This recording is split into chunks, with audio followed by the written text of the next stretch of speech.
Hi guys, welcome to cric chat Venkatesh. Galle టెస్ట్లో మన team సాధించిన ఘన విజయం సంబంధించి రెండు స్పెషాలిటీస్ ఉన్నాయి. రెండు విషయాలు వెరీ వెరీ స్పెషల్. ఒకటి ఏంటంటే, ఇటీవల కాలంలో మనం సబ్ కాంటినెంటల్ కండిషన్స్లో స్పిన్ బౌలింగ్ ఆడడానికి ఇబ్బంది పడుతున్నాం. అలాగే మన స్పిన్నర్స్ కూడా పెద్ద గొప్పగా బౌలింగ్ చేయట్లేదు. ఫారిన్ స్పిన్నర్స్, పెద్దగా ఎక్స్పీరియన్స్ లేని వాళ్ళు, ఇండియన్ కండిషన్స్లో అలవాటు లేని వాళ్ళు మన ముప్పుతిప్పలు పడడం చూసాం. మన స్పిన్నర్స్ వాళ్ళకంటే అంత ఎఫెక్టివ్గా అనిపించట్లేదు. వాళ్ళు మన స్పిన్నర్స్ కంటే ఎఫెక్టివ్గా అనిపించడం కూడా చూసాం. ఈ రెండు ఆస్పెక్ట్స్ మనని ఇటీవల కాలంలో ఇబ్బంది పెట్టాయి. రెండు వైట్ వాషెస్ చూసాం ఇన్ కన్సిక్యూటివ్ ఇయర్స్. ఒకసారి న్యూజిలాండ్తో 3-0 ఓడిపోయాం హోమ్ గ్రౌండ్లో, గడ్డ పైన, సొంత గడ్డ పైన. అండ్ లాస్ట్ ఇయర్ సౌత్ ఆఫ్రికాతో కూడా 2-0 ఓడిపోయాం. ఆ నేపథ్యంలో ఈ విజయం చాలా ఇంపార్టెంట్. ఎందుకంటే మన బ్యాటర్స్ అని స్పిన్నింగ్ ట్రాక్ చాలా పెద్ద ర్యాంక్ టర్నర్ ఏం కాదు, కానీ స్పిన్నర్స్కి అనుకూలించే పిచ్ పైన మన బ్యాట్స్మెన్ బాగా బ్యాటింగ్ చేశారు. రెండోది, మన స్పిన్నర్స్ డెఫినెట్గా బెటర్ బౌలింగ్ చేశారు శ్రీలంక స్పిన్నర్స్ కంటే వాళ్ళ గడ్డ పైన. సో ఈ రకంగా అది ఒక స్పెషాలిటీ, ఒక మనకి పాజిటివ్ ఆస్పెక్ట్. రెండోది కూడా దీనికి సంబంధించింది ఏంటంటే, ఈ మ్యాచ్లో మన విజయానికి సారథులు ఎవరంటే ఇద్దరు కొత్త కుర్రాళ్ళు. ఒకరు Devdutt Padikkal, playing is only his third test match. And Manav Sutar కొత్త ఇంటర్నేషనల్ క్రికెట్ నిన్నగాక మనం వచ్చినాడు.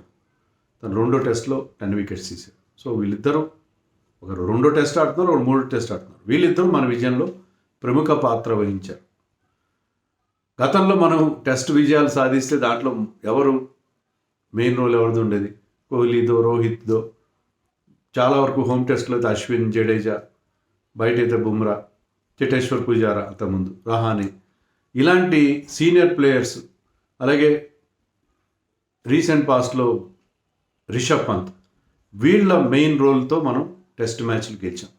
కానీ ఇక్కడ చూస్తే ఈ కొత్త కుర్రాళ్ళు ఇద్దరు, even I will call Devdutt Padikkal has been around for some time, but he's just 26 పెద్ద ఏజ్ ఏం కాదు. So is also very young. And 22 years old Manav Suthar. So వీళ్ళిద్దరూ మనకి గెలిపించడం అనేది చాలా పెద్ద స్పెషాలిటీగా మనం చెప్పుకోవాలి. కొత్తగా టెస్ట్ క్రికెట్ కొత్తగా వచ్చిన వాళ్ళు మనకి విజయాలు అందించడం. ఇద్దరు, ఒక Padikkal scored more than 200 runs, 211 runs, 160 + 40 అనే టర్నింగ్ ట్రాక్. సో అందరికంటే చాలా బెటర్గా ఆ ట్రాక్ మీద ఆడడం కనిపించారు. అలాగే Manav Sutar in a team where we had Jadeja లాంటి ఒక ఎక్స్పీరియన్స్ బౌలర్, 350 టెస్ట్ వికెట్లు తీసిన బౌలర్ ఉన్నా కూడా జడేజా కంటే బెటర్గా అనిపించాడు. క్యాప్టెన్ కూడా అతనికి ముందు బాల్ ఇచ్చాడు. రెండు ఇన్నింగ్స్లో కూడా, ఫస్ట్ ఇన్నింగ్స్లో కూడా అతను హీ వాజ్ ది ఫస్ట్ ఈ బ్రాట్ ఇన్. సెకండ్ ఇన్నింగ్స్లో అయితే న్యూ బాల్తోనే బౌలింగ్ వేశాడు. సో జడేజా ఉన్న టీంలో కూడా అతనికి ఇంపార్టెన్స్ దొరకడం అంటే అతను ఎంత బాగా బౌలింగ్ చేస్తున్నది మనకు క్లియర్గా అర్థమవుతున్న విషయం. సో చాలా పెద్ద పాజిటివ్ ఇది మనకి ఈ టీంకి సంబంధించి. ఇద్దరు కొత్త స్టార్స్ మనకి ఎమర్జ్ అయ్యారు, న్యూ స్టార్స్ ఎమర్జ్ అయ్యారు. మన వాళ్ళు ఎవరో ఒక కామెంట్ పెట్టారు ఏంటంటే, Gautam Gambhir super star culture తీసేస్తాడన్నారు, కానీ అది పోదు, అది సూపర్ స్టార్స్ అన్న వీళ్ళు దే జస్ట్ బికమ్ స్టార్సే. సూపర్ స్టార్స్ అవుతారు, అవ్వగల కేపబిలిటీ ఉన్న ప్లేయర్స్ ఇద్దరు కూడా సూపర్ స్టార్స్ అవుతారు. But super stars in the making. ప్రస్తుతానికైతే స్టార్స్గా ఎమర్జ్ అయ్యారు. అండ్ వాళ్ళిద్దరి విషయంలో మనం టెస్ట్ మ్యాచ్లో ఏంటంటే, దీనికి ప్రధాన కారణం ఏంటంటే, వీళ్ళు డొమెస్టిక్లో డక్కా ముక్కిలు తినొచ్చారు. బోల్డ్ డొమెస్టిక్ మ్యాచ్లు ఆడి.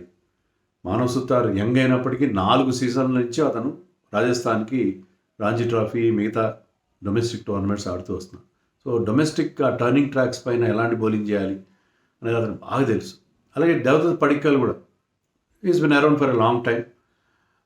అతను ఐపీఎల్ కూడా ఆడతాడు. మానవ్ సుతార్ మొన్న ఐపీఎల్ ఆడాడు. లాస్ట్ సీజన్లో 2025లో ఒక మ్యాచ్ ఆడాడు.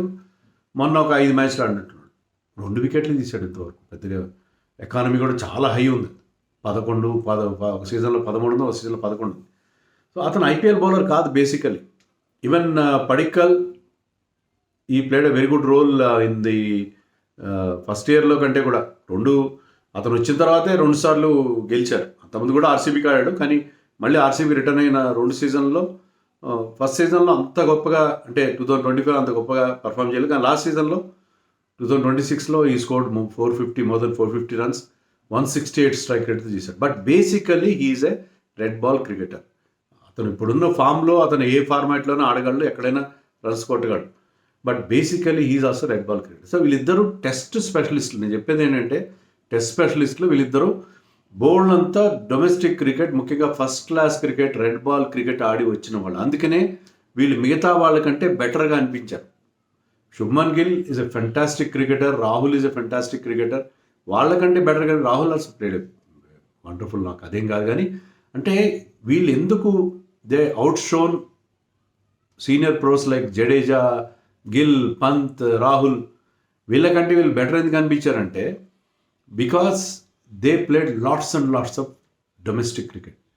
మనం ఎప్పుడైతే సబ్ కాంటినెంట్లో ఆడుతున్నాం, బంగ్లాదేశ్లో ఆడినా, ఆఫ్ఘనిస్తాన్ మన దేశంలో ఆడితే టెస్ట్ మ్యాచ్లు ఆడినా, వాళ్ళ హోమ్ టెస్ట్లైనా, లేకపోతే శ్రీలంకలో ఆడినా, ఇంకెక్కడైనా పాకిస్తాన్తో మన దుబాయ్లో ఎక్కడ ఆడినా, మనకి ఇలాంటి డొమెస్టిక్ క్రికెట్ బాగా ఆడిన వాళ్ళని ఆడించుకోవాలి.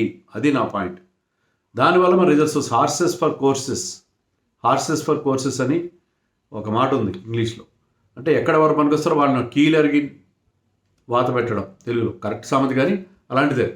ఏంటంటే మీరు ఎక్కడ ఎవరిని ఆడించాలి. ఇప్పుడు ఎజాజ్ పటేల్ ఉన్నాడు న్యూజిలాండ్లో. ఈ hardly played any test matches in his home country New Zealand. కానీ సబ్ కాంటినెంట్లో అతని పేరు ముందు రాసుకొని మిగతా పేర్లు రాసుకుంటారు. సో ఎప్పుడైతే సబ్ కాంటినెంట్లో టెస్ట్ మ్యాచ్లు ఆడతారో they prey Ajaz Patel. So అలాంటి స్పెషలిస్టులు ఉంటారు, స్పిన్ బాగా ఆడే ప్లేయర్స్ని తీసుకొస్తారు. సో అలాగే మనం ఇండియాలో టెస్ట్ మ్యాచ్లు ఆడుతున్నప్పుడు లేకపోతే సబ్ కాంటినెంట్లో ఆడుతున్నప్పుడు ఇలా డొమెస్టిక్ క్రికెట్లో రెగ్యులర్గా ఆడుతున్న వాళ్ళని ఆడించాలి. వీళ్ళు కూడా ఇప్పుడు గతంలో ఉన్న కోహ్లీలు, రోహిత్లు వీళ్ళందరూ డొమెస్టిక్ క్రికెట్లో ఆడారు. కానీ ఇటీవల కాలంలో వీళ్ళు ఎప్పుడైతే ఇంటర్నేషనల్ క్రికెట్ ఆడుతుంటారో వాళ్ళు డొమెస్టిక్లో ఎక్కువ మ్యాచ్లు ఆడరు. అలాంటి వాళ్ళు మీరు అనొచ్చు రేపొద్దున వీళ్ళు కూడా రెగ్యులర్ అయిపోతారు కదా. అయిపోతారు, కానీ వీళ్ళల్లో Padikkal is not in the scheme for other two white ball format. Sutar కూడా లేదు. కేవలం ఒక ఫార్మాట్ ఆడుతూ రెడ్ బాల్ క్రికెట్ స్పెషలిస్టులు మనం తయారు చేసుకుందాం భవిష్యత్తులో అని నేను చెప్పేది. సో పడికల్ మీద ఒక క్వశ్చన్ మార్క్ ఉంటుంది. ఏంటంటే సాయి సుదర్శన్ వస్తే ఎట్లా? సాయి సుదర్శన్ మీద ఇన్వెస్ట్ చేశారు. అతను మొన్న ఆఫ్ఘనిస్తాన్తో కూడా 80 or 90 కొట్టాడు.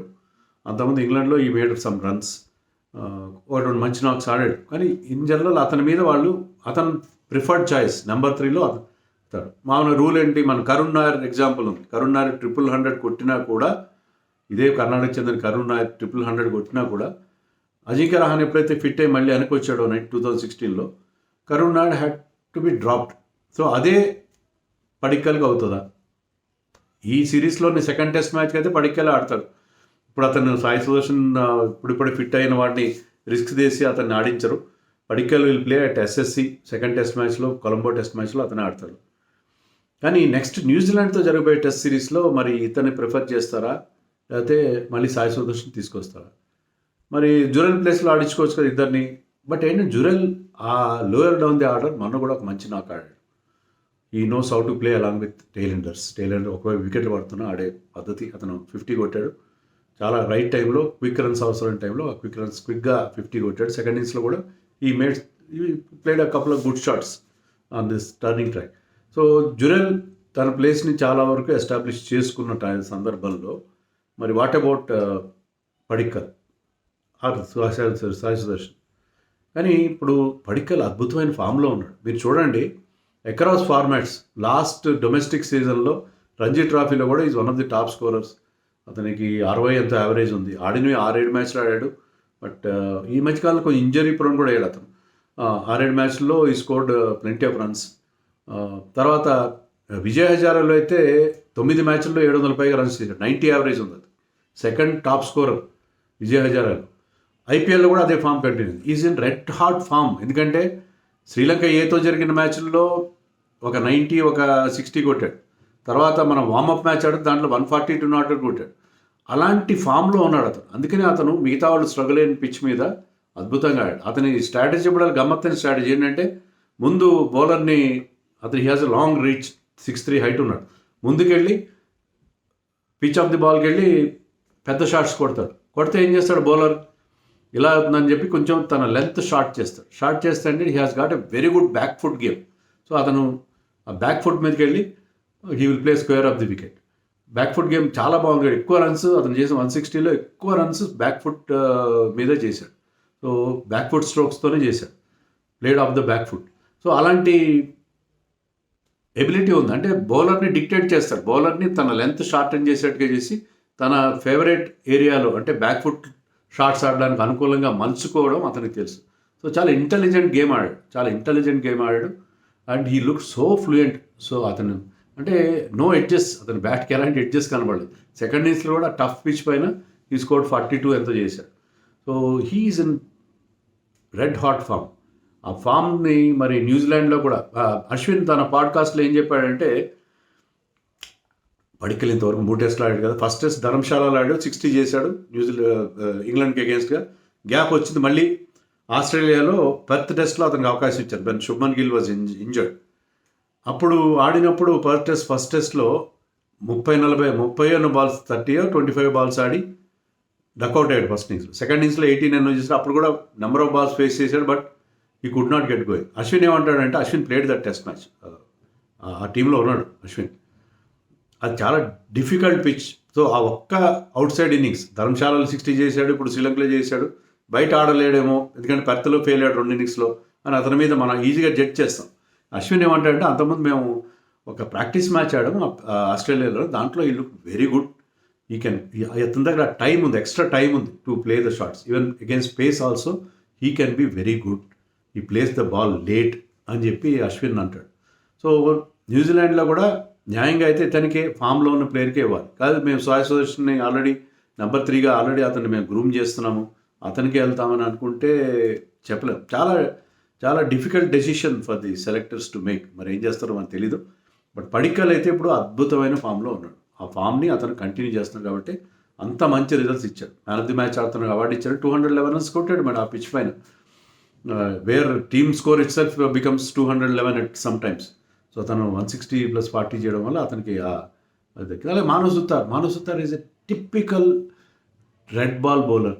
చాలా హై ఆర్మ్ యాక్షన్తో వేస్తాడు, బాల్ డ్రిఫ్ట్ చేస్తాడు, లూప్ ఉంది, ఫ్లైట్ ఉంది అతని దగ్గర, turn imparts lots of revolutions on the బాల్ని బాగా టర్న్ చేస్తాడు.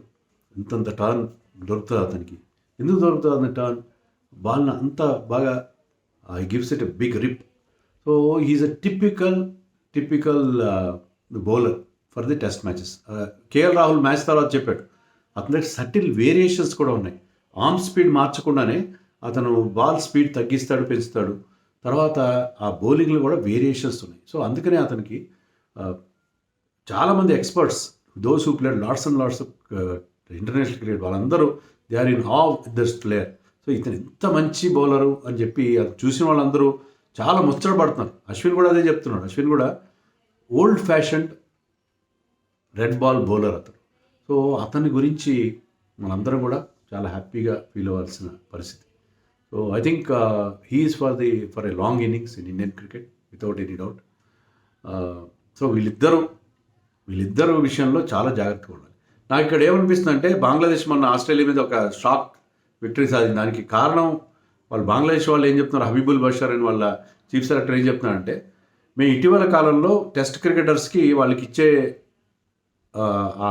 రెమ్యూనరేషన్, టెస్ట్ మ్యాచ్కి ఇచ్చే అమౌంట్ ఒక 10 లక్షలు ఇస్తున్నారు అనుకోండి, దాన్ని 20 లక్షలు డబల్ చేసాం, వాళ్ళ కరెన్సీలో డబల్ చేసామని చెప్పి డబల్ చేసాం టెస్ట్ మ్యాచ్. దానివల్ల ఏంటంటే ఫాస్ట్ బౌలర్స్ వచ్చి ఆడుతున్నారు. లేకపోతే వాళ్ళు ఎందుకు టెస్ట్ మ్యాచ్ 5 రోజులు ఒళ్ళు హునం చేసుకోవడం, లీగ్స్ ఆడదామని టెస్ట్ మ్యాచ్లు దూరంగా ఉండేవి.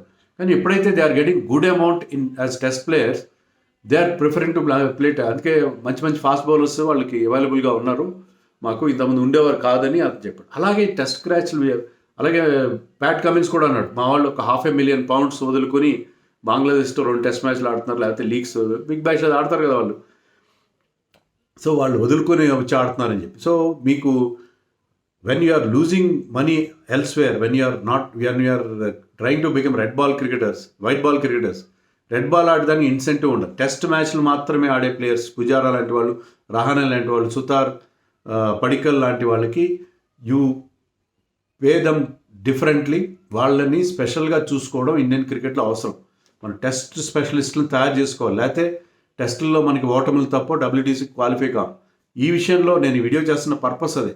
ఈ కొత్త స్టార్స్ ఎవరైతే ఎమర్జ్ అయ్యారో వాళ్ళని ప్రాపర్గా మనం ప్రిజర్వ్ చేసుకోవాలి, వాళ్ళని స్పెషల్గా బీసీసీఐ ట్రీట్ చేయాలి. అలాగే హార్సెస్ ఫర్ కోర్సెస్, మనం డొమెస్టిక్లో బాగా ఆడిన వాళ్ళని తీసుకొచ్చి మనం సబ్ కాంటినెంటల్ కండిషన్స్లో ఆడే మ్యాచ్లో ఆడించుకోవాలి అని నేను అనుకుంటున్నాను. మరి దీని గురించి మీరు అనుకుంటారు కామెంట్స్లో చెప్పండి.